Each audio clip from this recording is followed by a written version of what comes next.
Pleased to meet you. I just moved in. My name is Jerry Ford. Former President Gerald Ford? Put it there. I'm Homer Simpson. Say, Homer, do you like football? Do I ever? Do you like nachos? Yes, Mr. Ford. Well, why don't you come over and watch the game and we'll have nachos and then some beer. Ooh. Jerry, I think you and I are going to get along just... Hey guys, welcome back. TJ here with Dead History, and welcome to part 2 of our next presidential series installment, taking a look at the 38th President of the United States, Gerald Ford. I am flying solo, of course, for the audio. Henry's not with me for the audio portion. And as usual, part 2 here, we will be taking a look at the presidency, legacy, death, burial, gravesite, all of that of President Ford. I did visit President Ford's gravesite out there in Grand Rapids, Michigan. So I did visit that in 2020. So there are photos of me there. And then, to be honest, there is not going to be a ton of bonus footage. I have maybe one thing, maybe two things of bonus footage, but not a lot. Because unfortunately, the majority of things regarding President Ford are either pretty far out west, like Michigan area, or all the way out in California, because he did actually die in California. So there's not a whole lot for me to show you guys as far as bonus footage goes. There is one thing that I can think of off the top of my head, which is pretty cool. So you'll see that. But other than that, you won't see a whole lot. So we're going to jump right in here and just give you the synopsis, overview of his presidency, and then I'll go over some fun facts. And then, of course, we'll read from The President is Dead by Louis Picone and tell you all about the death and that sort of thing. So, here we go. The public's faith in its leader was at an all-time low. As Vice President Gerald Ford took over, he would be tasked with rebuilding trust in the office. But the road to recovery would not be easy, as the media would increasingly make the president a target for criticism. 1974.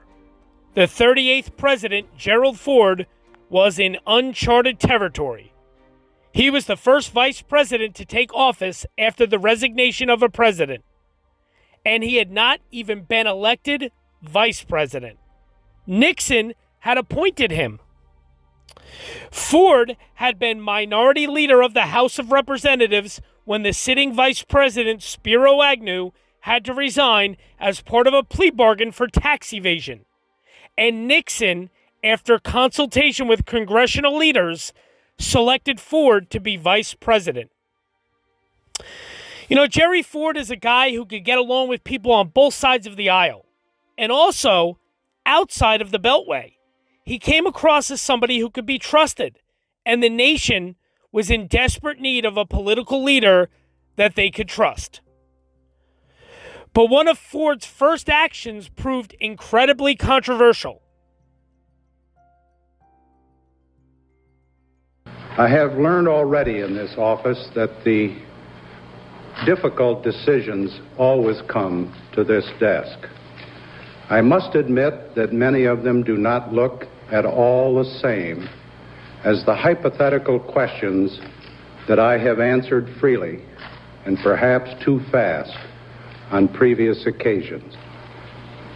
I deeply believe in equal justice for all Americans, whatever their station or former station. The law, whether human or divine, is no respecter of persons, but the law is a respecter of reality. The facts, as I see them, are that a former president of the United States, instead of enjoying equal treatment with any other citizen accused of violating the law, would be cruelly and excessively penalized either in preserving the presumption of his innocence or in obtaining a speedy determination of his guilt. in order to repay a legal debt to society. During this long period of delay and potential litigation, ugly passions would again be aroused, and our people would again be polarized in their opinions. And the credibility of our free institutions of government would again be challenged at home and abroad. In the end, the courts might well hold that Richard Nixon had been denied due process, and the verdict of history would even more be inconclusive with respect to those charges arising out of the period of his presidency of which I am presently aware. But it is not the ultimate fate of Richard Nixon that most concerns me, though surely it deeply troubles every decent and every compassionate person. My concern is the immediate future of this great country. In this, I dare not depend upon my personal sympathy as a longtime friend of the former president, nor my professional judgment as a lawyer, and I do not. As president, my primary concern must always be the greatest good of all the people of the United States, whose servant I am. As a man, my first consideration is to be true to my own convictions and my own conscience. My conscience tells me clearly and certainly that I cannot prolong the bad dreams that continue to reopen a chapter that is closed. My conscience tells me that only I, as president, have the constitutional power to firmly shut and seal this book. My conscience tells me it is my duty not merely to proclaim domestic tranquility, but to use every means that I have to ensure it. I do believe that the buck stops here, that I cannot rely upon public opinion polls to tell me what is right. I do believe that right makes might, and that if I am wrong, 10 angels swearing I was right would make no difference.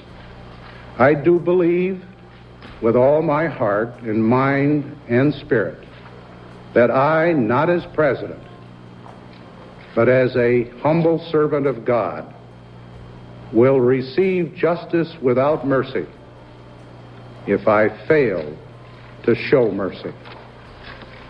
Finally, I feel that Richard Nixon and his loved ones have suffered enough and will continue to suffer no matter what I do, no matter what we, as a great and good nation, can do together to make his goal of peace come true.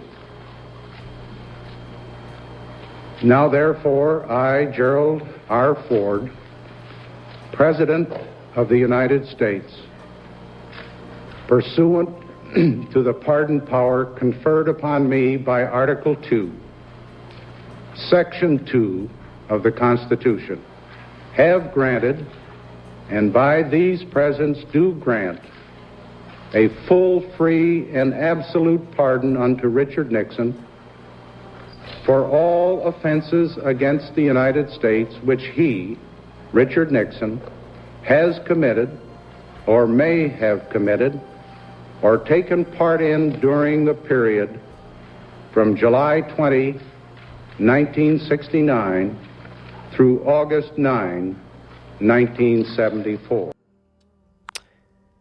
The fallout is tremendous. Nearly 2/3 of the American public disagreed with the pardoning of Richard Nixon. But he does it because he realizes that we need to heal from the wounds of Watergate and move on. Every press conference he held, every question was about Watergate. There was no way he could get out from underneath that shadow. And he said, I have to get the monkey off my back. Moving on from Watergate did not help Ford with the predominantly Democratic Congress, which hampered his ability to lead. In the wake of Vietnam and the wake of Watergate, there was this enormous resurgence by Congress to reassert its authority. And so Ford, ironically, child of Congress, finds himself defending the prerogatives of the executive against his colleagues. The president had usurped many of the powers that, at least over the last 20 or 30 years, had belonged to Congress. Not least of all, the war-making power. Congress said enough is enough. Congress created oversight committees for the CIA and National Security Council that had been organized under President Truman and had fallen under the purview of the president ever since. And they rebuffed Ford's calls for spending cuts and tax hikes. Gerald Ford had little choice but to try to accommodate Congress as much as possible. And to his credit, I think Ford was willing to recognize the new political mood and basically did not resist these congressional efforts to recalibrate the balance between president and Congress. On television, the way the media represented the president and how the public perceived him was changing. Where once the president had been portrayed with respect, he was now becoming an object of ridicule. When Ford tripped on the stairs of Air Force One, he quickly became a nationwide punchline. In the mid-'70s, Saturday Night Live went on the air for the first time and made Chevy Chase a household name overnight by his stumbling, fumbling, bumbling imitation of Gerald Ford, an image, it can be argued, from which Ford never recovered.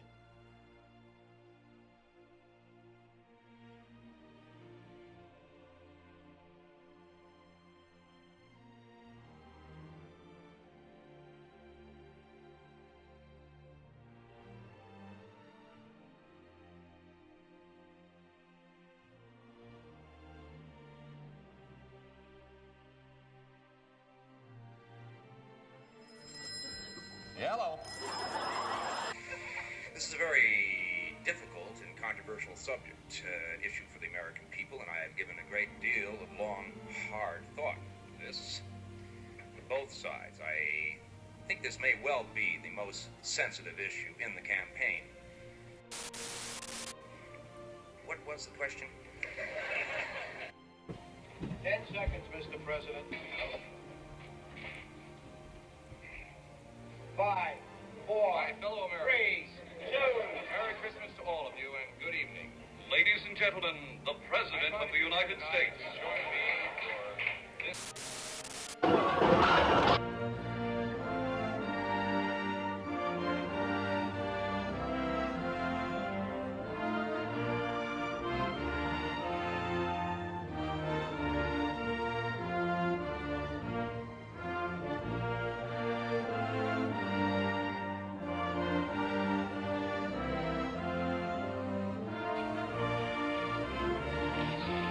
No problem.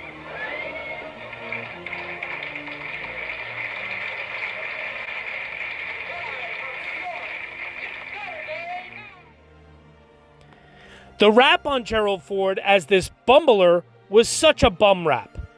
Gerald Ford was the best natural athlete to ever occupy the White House.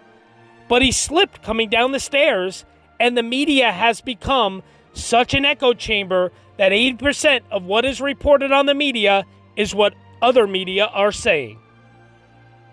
Media coverage was not the only thing haunting Ford in his bid for re-election in 1976. So usually, I don't go over an election when somebody, loses, the person that we're talking about might lose or whatever the case is. And usually I would save this for the next president. However, the 1976 election was Gerald Ford, who was going for re-election, versus Jimmy Carter.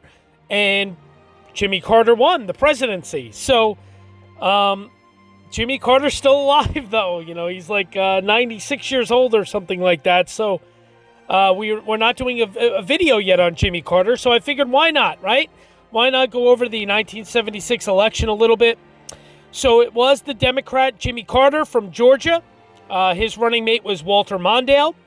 And he was going up against, of course, Gerald Ford. And his running mate was Bob Dole. So the electoral vote count, it was a close election. The electoral vote count was 297 to 240 in favor of Jimmy Carter. Jimmy Carter won 23 states plus Washington, D.C., and Ford actually won 27. So Gerald Ford actually won more states than Jimmy Carter did. The popular vote was 50.1% for Carter and 48% for Ford. So again, it was a really pretty close election. Jimmy Carter did win to become the 39th president of the United States. Gerald Ford lost his bid for re-election.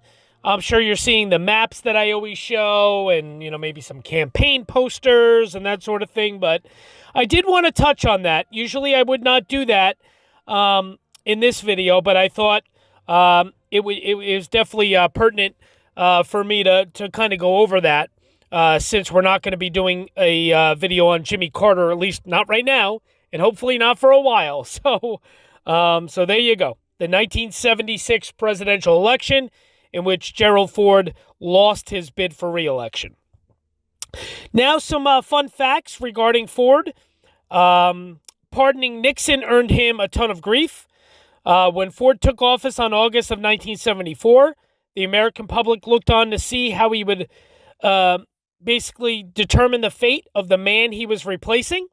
Nixon, who resigned rather than face impeachment, could have been up on federal criminal charges.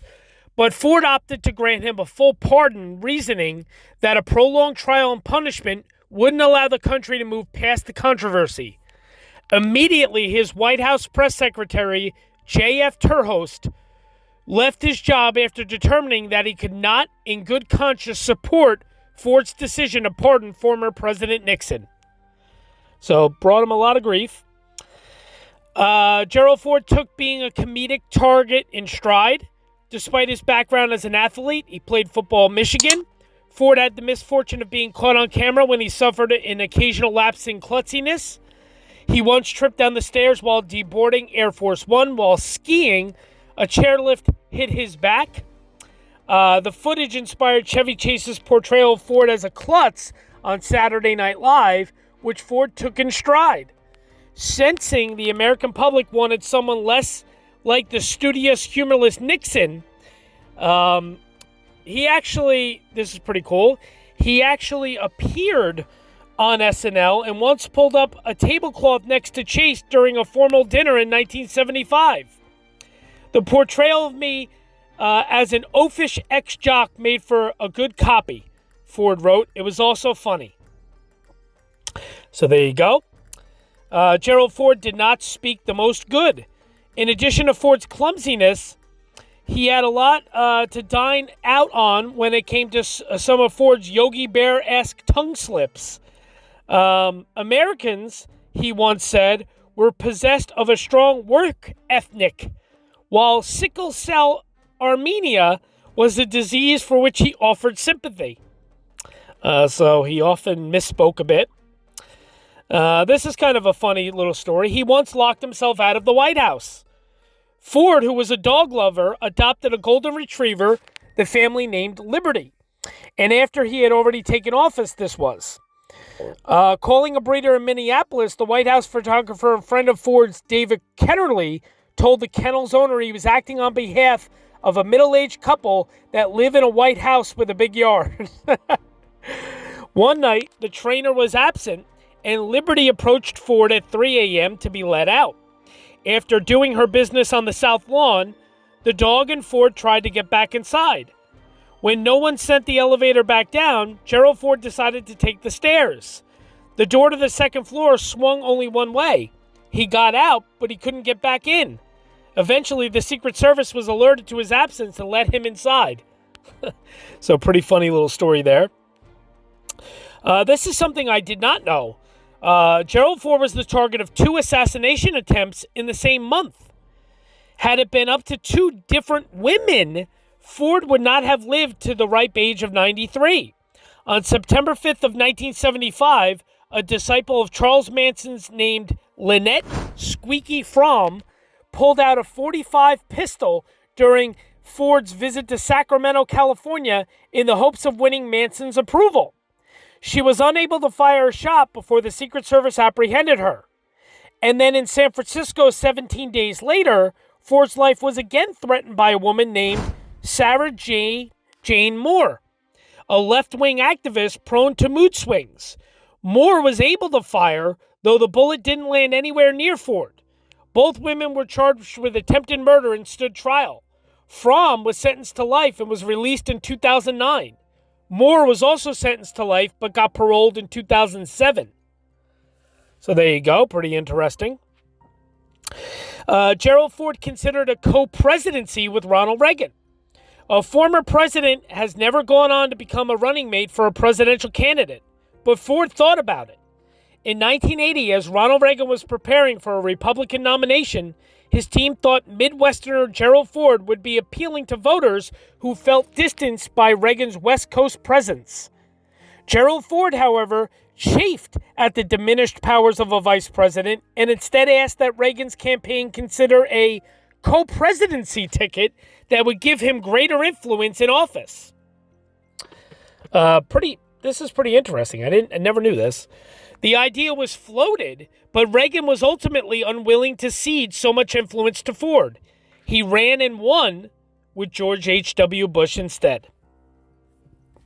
Another fun fact, Gerald Ford played himself on Dynasty. It's rare that former presidents accept acting roles on primetime soaps, even when playing themselves. Ford was willing to buck that trend in 1983 when he appeared on Dynasty, the ABC series about the wealthy Carrington family of Denver, Colorado. The series was shooting a scene at a real charity bowl in Denver in 1983 when producers spotted Ford and his wife Betty among those in attendance. They pitched him a scene in which he would briefly greet actors John Forsythe and Linda Evans. After being promised Betty would be on camera as well, Ford agreed. Both were paid scale $330. Pretty interesting stuff. Didn't know that. Fun little facts. As I just touched on, 2 different people tried to shoot and kill him. An interesting fact about Gerald Ford, the Secret Service stopped one of them before they could even shoot, and the other missed by several feet. Pretty crazy stuff. We know about his name changed. He was a pretty nice guy. During his political career, Ford gained a reputation for being open and honest, a straightforward kind of guy.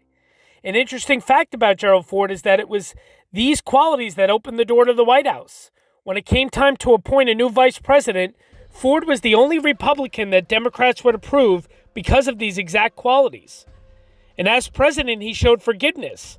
One of his first acts as president was to partially pardon those who had run away from the Vietnam War, whether they refused to go or ran away during the war.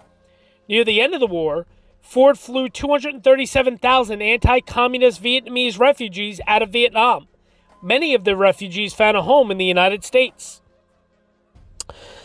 We know about him becoming president under weird circumstances.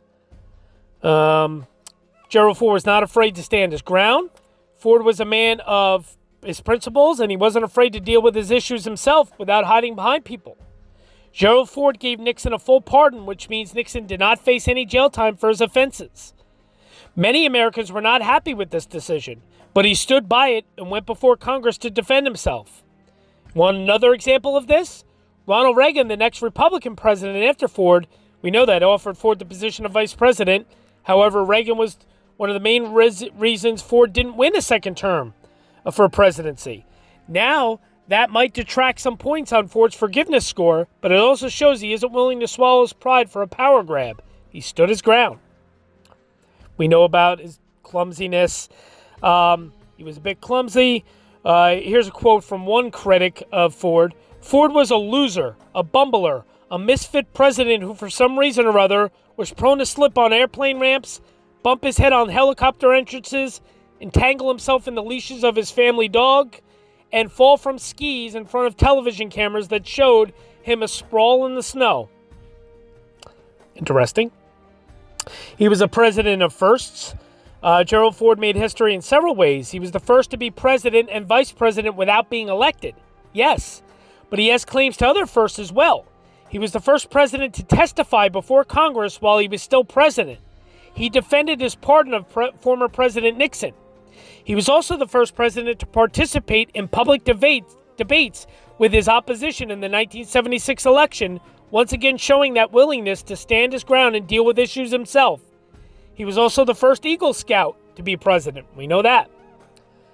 And we know, of course, about it, he could have been on 2 different football teams, which is very, very cool.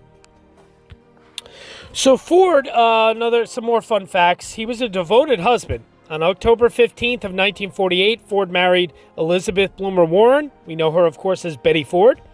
At the time of their wedding, Ford was campaigning for a seat in the U.S. House of Representatives. The nuptial event was postponed until just before the election, and he wasn't sure how his marriage to a divorced ex-dancer would affect his campaign. But as it turned out, Betty Ford was one of the things the public loved best about Gerald Ford. A strong and interesting woman, she was candid about her political views. She was also open about her love for her husband, and he was never shy about expressing his affection for his wife either. He was a career politician. Shortly after his wedding day, Ford won the House of Representatives election and continued to hold that seat for 25 years. When urged to run for governor of Michigan or for a Senate seat, he declined. His ambition was to rise to become Speaker of the House. But he became House Minority Leader, of course. He was an accidental president in a way, as we know. Kind of a quiet legacy for Gerald Ford. Gerald Ford may not be remembered for sweeping changes during his presidency, but then he assumed the office at a time when the last thing his country needed was more fuss. In the wake of Watergate, Ford's quiet, calm presence was perhaps the best thing for the U.S., and his pardon of Nixon, while unpopular at the time, helped put the nation back on the road to recovery. Ford's notable calm may have been beneficial to the president as well. When he died on December 26 of 2006 at the age of 93, he had lived longer than any other U.S. president. Gerald Ford is a good man. I want to make that very clear. I actually once read somebody, and I can't remember exactly where I read it or what the exact quote was, but it was something to the effect of, it was somebody who had worked in the White House. And it was somebody who had worked in the White House during several presidential, terms. So this was a person who saw a few different presidents in the White House. And this person once said that Gerald Ford was by far and away the nicest person, the nicest man to ever hold the office of presidency that they had worked for and been around. He was just genuinely noted as a very nice man.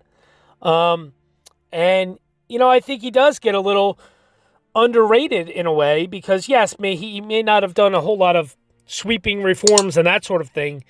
Gerald Ford did something that this country needed at the time. He basically put us back together. And he did that with a calm demeanor, a gentle demeanor, and a very pleasant demeanor. And I think that speaks volumes for the person that he was. So, a couple other fun facts before I read you some more stuff. While serving on the Warren Commission, Ford secretly gave information about the committee's investigation into JFK's assassination to the FBI. We know that. In the late 1963, President LBJ appointed Ford to the Warren Commission. Ford later co-authored a book about the commission's findings titled Portrait of the Assassin. Years later, documents came to light revealing that Ford opened a private channel of communication with the FBI, then run by J. Edgar Hoover, about the commission's independent investigation. In 2008, 2 years after Ford's death, the Washington Post reported that among the 500 pages of the FBI's previously confidential file on the former president were memos revealing that Ford approached the FBI to offer them confidential information about the proceedings of the commission, including the fact that several members of the commission doubted the FBI's single gunman theory, in which Ford was a strong believer in. So there you go. Yes, and of course that fact of he was not actually elected to the office of vice president or president. When Vice President Spiro Agnew resigned late in 1973, after pleading no contest to income tax evasion, Nixon was empowered under the Constitution's 25th Amendment to appoint a replacement. He chose Gerald Ford, who, after a thorough background check by the FBI and confirmation by the Senate and House, would become the first vice president chosen under the amendment's provisions. He was sworn in on December 6th of 1973. Ford would serve only 9 months as vice president before the tangled Watergate scandal led Nixon to become the first president in history to resign. At the time Ford took the nation's highest office, the U.S. economy was in disarray, a worldwide energy shortage was growing worse, and the nation had endured a long-running scandal tainting the highest ranks of its leadership. In a memorable inaugural address, Ford declared that our long national nightmare is over. Our Constitution works. And he urged Americans to join together to bind the wounds of Watergate. My fellow Americans, our long national nightmare is over. Our Constitution works. Our great republic is a government of laws and not of men. Here, the people rule. But there is a higher power. By whatever name, we honor him, who ordains not only righteousness but love, not only justice but mercy. As we bind up the internal wounds of Watergate, more painful and more poisonous than those of foreign wars, let us restore the golden rule to our political process, and let brotherly love purge our hearts of suspicion and of hate. In the beginning, I asked you to pray for me.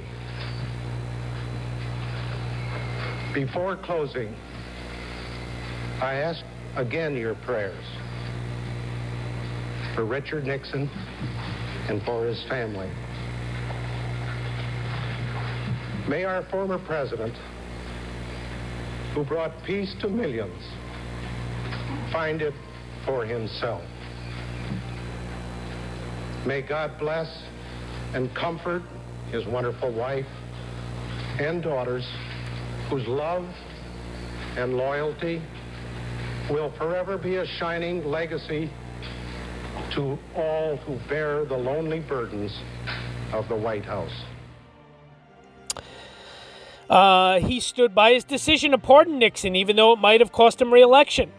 Ford occupied the Oval Office for only 896 days. His decision to grant a full and absolute pardon to Richard Nixon stunned and angered much of the nation in September of 1974, and inspired suspicions that he had cut a backroom deal with his predecessor. Yet Ford always believed the decision was right, even though it likely contributed to a generally unfavorable assessment of his presidency and helped cost him re-election in 1976 when he was defeated by Jimmy Carter. According to his 1979 autobiography and Conversations in Retirement, he believed that all of the healing process that I thought was so essential would have been much more difficult to achieve had Nixon been forced to face trial during his presidency. Pretty interesting. Of course, 2 different assassinations attempts by women. In Sacramento on September 5th, the Secret Service apprehended Lynette Squeaky Fromm, former Charles Manson follower, after seeing her with a pistol at a crowded event in Capitol Park. And then 2 weeks later, radical activist Sarah Jane Moore fired a gun at the president in San Francisco. But a fellow bystander, a former Marine, knocked the weapon out of her hand. Both women were sentenced to life in prison. And there you have that. His wife was one of the most popular first ladies in U.S. history. Less than 2 months after her husband became president, Betty Ford was diagnosed with breast cancer and underwent a radical mastectomy. Always outspoken and candid, she used her influential position as First Lady to speak out about the disease and its treatment, earning the enduring respect and affection of the American public. She also lobbied extensively for women's rights and the Equal Rights Amendment and was named Time Magazine's Woman of the Year in 1975. 2 years after leaving the White House, after a family intervention, Betty Ford entered rehabilitation for alcohol abuse and dependency on pain medication. She was characteristically honest and open about her experience with the public, and her efforts led to the opening of the Betty Ford Center, a treatment facility for women located on the campus of the Eisenhower Medical Center in California. And anybody that knows anything about alcohol abuse is very familiar with the Betty Ford Clinic, something that First Lady Ford was very instrumental in, tremendously. She was absolutely amazing when it came to that and being so candid with the public. So yes, Betty Ford will definitely go down as one of the most popular first ladies in the history of our country. She was a very, very good woman, who battled, obviously, alcoholism and pill addiction. And she faced it head on and wasn't shy about it. And pretty amazingly, to be honest. So I'm going to go over a couple other quick things about Ford, kind of the unexpected presidency and how Ford became president without getting any votes and that sort of thing. Kind of just another synopsis of that. And then we'll read from the President is Dead by Louis Bacone. So let me get right into that here. So, how Gerald Ford became president without getting any votes. Becoming vice president or president of the United States are no small feats. But between 1973 and 1977, Gerald R. Ford did both without ever getting a single vote. How did he do that? In the early 1950s, when Michigan's Republican Party leaders urged him to run for the U.S. Senate, generally considered the next step to the presidency, Ford declined, stating that his ambition was to become Speaker of the House, a position he called the ultimate achievement at the time. To sit up there and be the head honcho of 434 other people and have the responsibility, aside from the achievement, of trying to run the greatest legislative body in the history of mankind, said Ford. I think I got that ambition within a year or two after I was in the House of Representatives. But after over a decade of putting forth his best efforts, Ford continually failed to be chosen as a speaker. Finally, he promised his wife Betty that if the speakership eluded him again in 1974, he would retire from Congress and political life in 1976. But far from returning to the farm, Gerald Ford was about to become the first person to have served as both Vice President and President of the United States without being elected to either office. In October of 1973, President Richard M. Nixon was serving his second term in the White House when his Vice President, Spiro Agnew, resigned before pleading no contest to federal charges of tax evasion and money laundering related to his acceptance of $29,500 in bribes while serving as governor of Maryland. In the first ever application of the vice presidential vacancy provision of the 25th Amendment to the U.S. Constitution, President Nixon nominated then House Minority Leader Gerald Ford to replace Agnew. On November 27th, the Senate voted 92-3 to confirm Ford, and on December 6th of 1973, the House confirmed Ford by a vote of 387 to 35. 1 hour after the House voted, Ford was sworn in as Vice President of the United States. When he agreed to accept President Nixon's nomination, Ford told Betty that the vice presidency would be a nice conclusion to his political career. Little did they know, however, that Ford's political career was anything but over. As Gerald Ford was getting used to the idea of being vice president, a spellbound nation was watching the Watergate Scandal unfold. During the 1972 presidential campaign, 5 men employed by Nixon's committee to re-elect the president allegedly broke into the Democratic National Committee headquarters in Washington, D.C.'s Watergate Hotel. This was an attempt to steal information related to Nixon's opponent, George McGovern.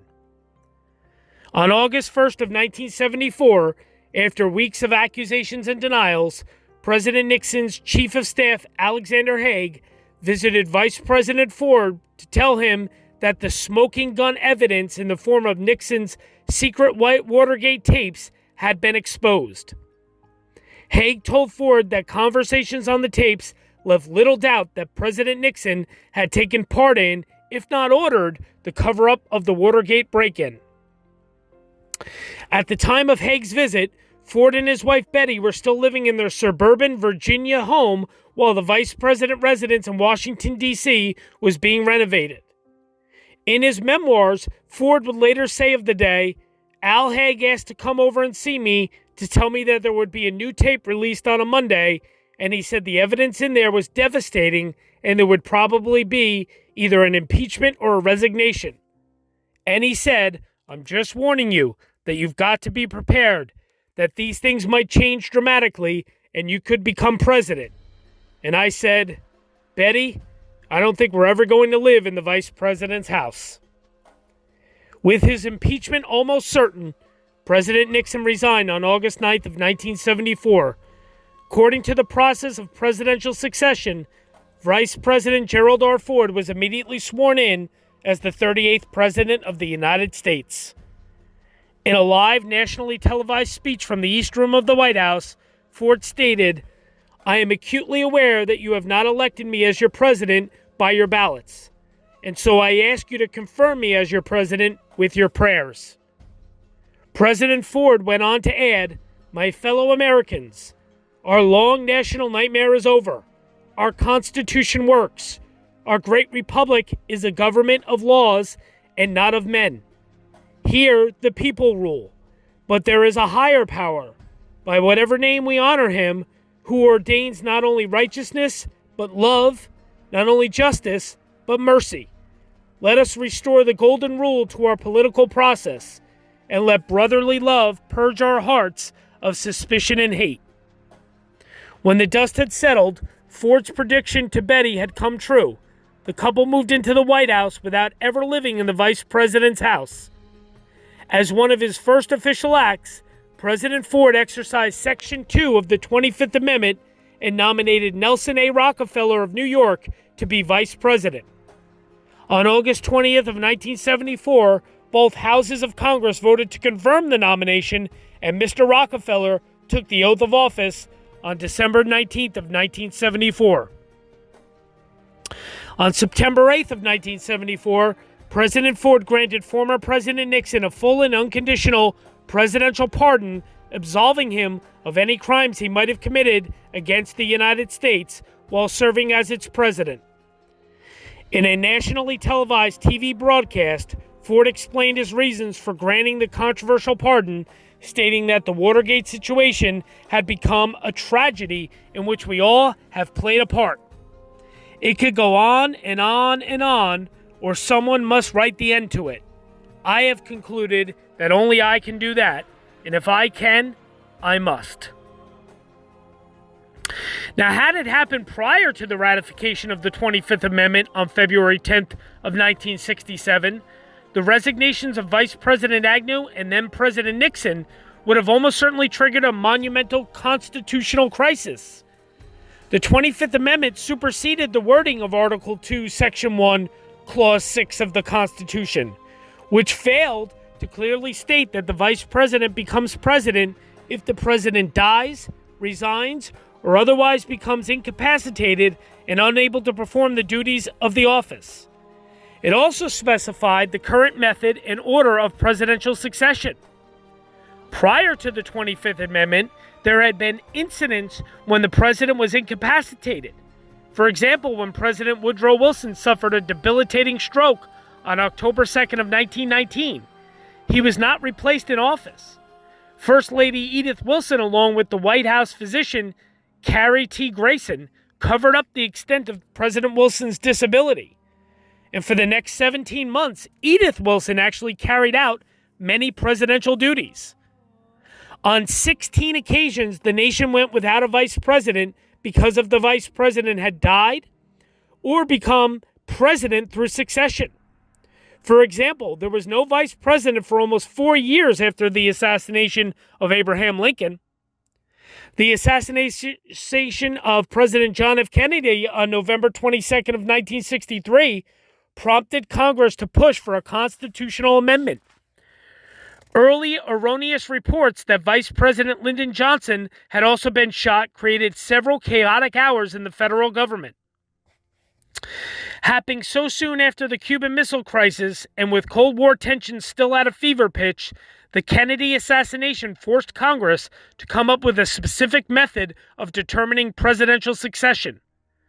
New President Johnson experienced several health issues, and the next two officials in line for the presidency were 71-year-old Speaker of the House John Cormack and 86-year-old Senate President pro tempore Carl Hayden.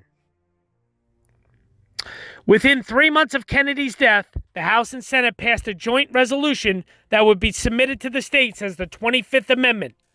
On February 10th of 1967, Minnesota and Nebraska became the 37th and 38th states to ratify the amendment, making it the law of the land. So pretty interesting stuff there about, how Ford became president and vice president and all that good stuff. So one other thing I wanted to touch on briefly, you're going to see it in bonus footage, but the house that I've spoke of a couple times in suburban Virginia, that was actually in Alexandria, Virginia. The address is 514 Crown View Drive in Alexandria, Virginia. That is where Gerald Ford actually lived. Now, the interesting thing is, he actually lived in that house for 10 days as president. Yes, because the White House staff was removing all of President Nixon's belongings and things. So President Ford and First Lady Betty Ford actually lived in that house in Alexandria, Virginia for 10 days as president and first lady. So I actually visited the house.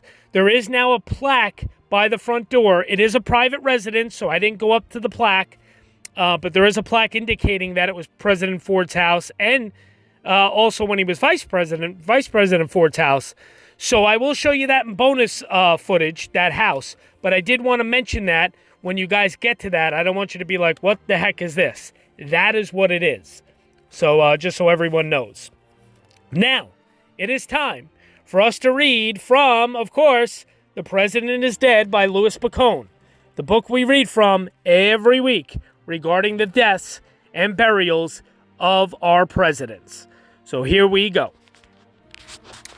After Gerald Ford left the White House in 1977, he focused on writing his memoirs and running his presidential library. For his post-presidency residence, he had a custom home built at the Thunderbird Country Club in Rancho Mirage, California, overlooking the golf course. In early 1978, he and his wife Betty moved in. Ford also broke a long-standing tradition of not capitalizing on the office of the president. He served on several corporate boards and frequently gave speeches for considerable fees. He still found plenty of time to indulge in his favorite activity, golf. The year 2006 was difficult for Ford. He was hospitalized for 11 days at Eisenhower Medical Center in Rancho Mirage with pneumonia in January. Wait, did I get that right? With pneumonia. Apologize for that. So yeah, he was hospitalized 2006 for 11 days, Eisenhower Medical Center in Rancho Mirage with pneumonia in January. And he was admitted to the Mayo Clinic in Rochester, Minnesota for 2 heart treatments, including an angioplasty, in August. And again, hospitalized at Eisenhower Medical Center for 5 days in October. On November 12th of 2006, Gerald Ford reached a milestone of longevity as the 121st day of his 93rd year. He officially surpassed Ronald Reagan as the longest-living president in history. He acknowledged the achievement by releasing a statement. I thank God for the gift of every sunrise and even more for all the years he has blessed me with Betty and the children, with our extended family and the friends of a lifetime. After the numerous ordeals, Ford received pleasant news that a Navy nuclear aircraft carrier was christened in his honor, the USS Gerald R. Ford. His former chief of staff, Penny Circle, gave an optimistic report on his condition. He's doing very well. He's still recuperating, but the recovery was fleeting.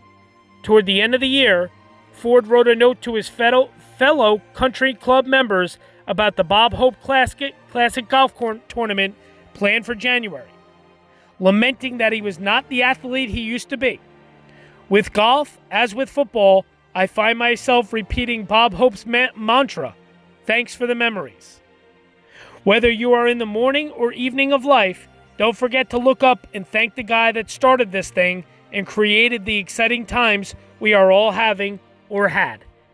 There have been 43 presidents, but only one Bob Hope. How's that for a legacy? By December 23rd, his vital organs began to fail. Just like Ronald Reagan before him, in his final weeks, he converted his study into his bedroom.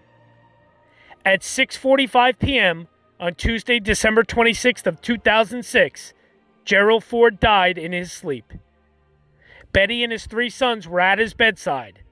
His cause of death looks like cerebrovascular disease, basically heart disease, and diffuse arteriosclerosis. Not exactly sure what all that is, but I know it equals heart disease. At 93 years and 165 days, Ford had lived longer than any other president and died exactly 34 years after Harry S. Truman. Betty Ford released a statement later that night.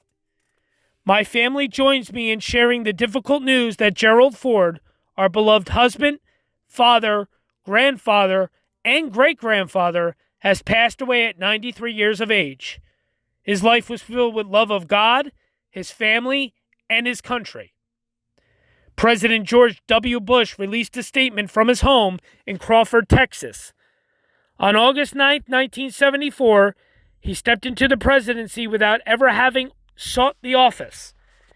He assumed power in a period of great division and turmoil. For a nation that needed healing and for an office that needed a calm and steady hand, Gerald Ford came along when we needed him most. During his time in office, the American people came to know President Ford as a man of complete integrity who led our country with common sense and kind instincts. Americans will always admire Gerald Ford's unflinching performance of duty and the honorable conduct of his administration, and the great person and man himself.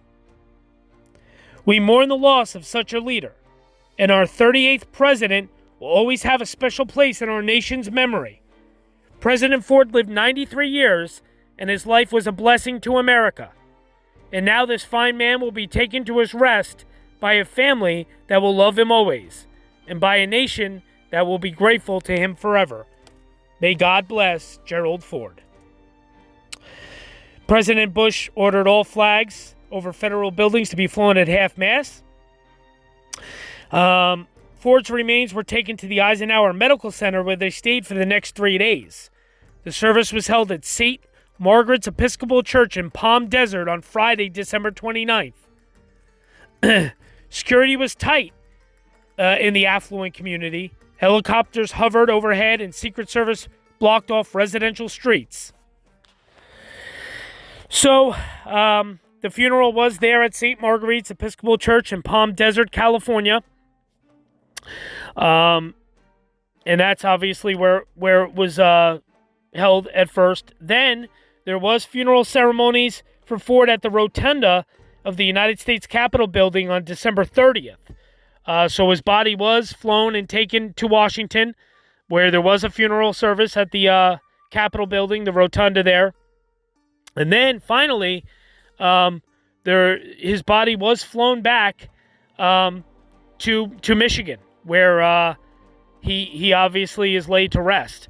Now, at the end of the viewing, this is an interesting thing. The coffin was taken to Grace Episcopal Church Boy Scouts lined the route to salute the only Eagle Scout to ever ascend to the presidency. So I thought that was pretty cool.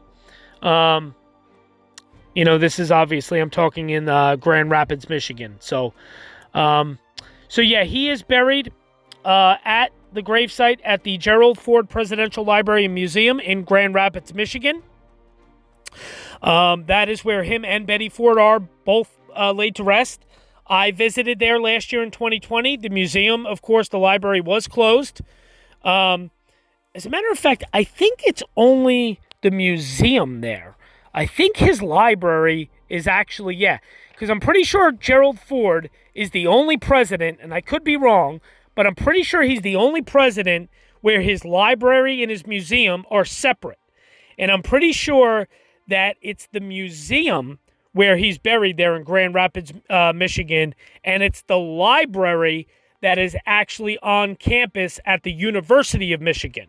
So they are two separate places. I did not go see, like I said, I believe it's the library. I did not go see that on the campus of Michigan, but I did obviously see the museum, and I saw the gate was closed to where you could walk up to, where it has the wall with his name and Betty's name on it, but I was within like 20 feet of it, so I was right there.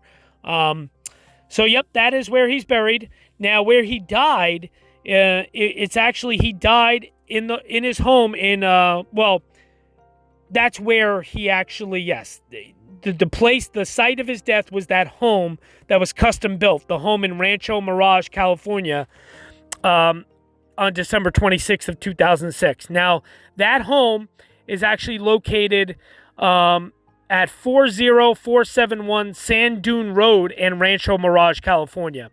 It's a private residence in a gated community, and it's not open to visitors. So even if I was in California, I wouldn't even be able to get to see the home.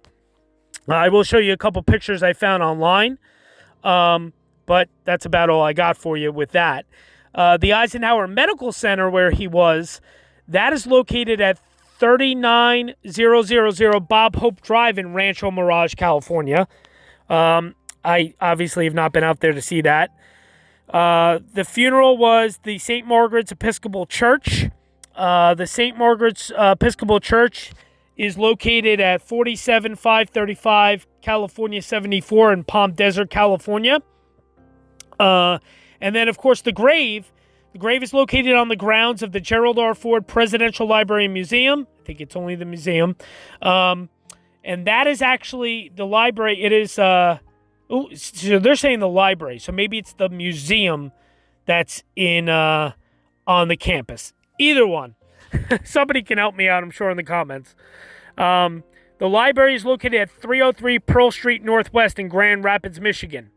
It was cool. It's kind of just sits in the middle of, like downtown Grand Rapids. Not to disparage anything about Michigan or Grand Rapids, Michigan, but, there's not much to it. Grand Rapids isn't like a huge city. But, that is where President Ford and Betty Ford are buried. So, and like I said, I'm pretty sure it's the museum there of Ford's. I'm pretty sure. Hold on. Let me check something. Give me 1 second here, folks. So, yeah, I'm pretty sure I'm right. It's the museum in Grand Rapids where he's buried. And the library, his presidential library, is the one that's on the campus of University of Michigan. So, so like I said, I stood outside the museum. There's a really cool statue of Gerald Ford right outside there. I mean, there was nobody around. I was the only one there. This is during, obviously, 2020 when COVID was pretty hot and heavy. This was probably like June or so of last year. So, it was cool. Very cool to see. So I definitely, recommend. From what I hear, the museum is pretty cool. And from what I hear, the library at the University of Michigan is really, really nice and cool. So I hope I definitely will get out there one day and see it. But I urge you guys to go visit it. Pretty cool stuff. So there you go. Hope you enjoyed this. A look at the life, legacy, presidency, and then death and burial site of our 38th President of the United States, only man to never be elected Vice President or President, but held both offices, Gerald R. Ford. Or, as Henry and I told you, Leslie Lynch King Jr. So, thanks for joining, guys. Thanks so much. Make sure you leave those comments and questions below, please. Also, make sure you tell me if you would like to do a question and answer session when I do that errors and omissions video, the Patreon thing, the merchandise. Let me know about all that. Thanks so much. Really appreciate it. We thank you for all the support. Can't thank you guys enough. You guys are the best. Honestly, I think we might have the best subscribers on YouTube, and I know that sounds cliche, but you guys are just so kind. I don't think we ever get negative remarks. Even when we make a mistake, everybody's so nice, and they're like, hey, I think this is actually true. I think you misinformed here, which is great. Please point out the mistakes to us. We're no experts, so, but you guys are great. We can't thank you enough. Thank you for all the support. Thanks again, guys, for everything. Hey, well, wait, I found somebody. It's like, where's Waldo? Say hi. Hi. Here's Mr. Henry. I was just saying bye. I'm wrapping up the audio here, so tell everybody thank you for the support. Yeah, thank you very much for the support. Yep, we love it. We love you guys. We appreciate it. And Henry and I will see you next week. Henry will be a part of the video for our 40th President of the United States, Ronald Reagan. Yes, we're not doing Jimmy Carter, remember, because he's still alive. Yes. So, we will see you next week. Bye, guys. Bye-bye. Thank you.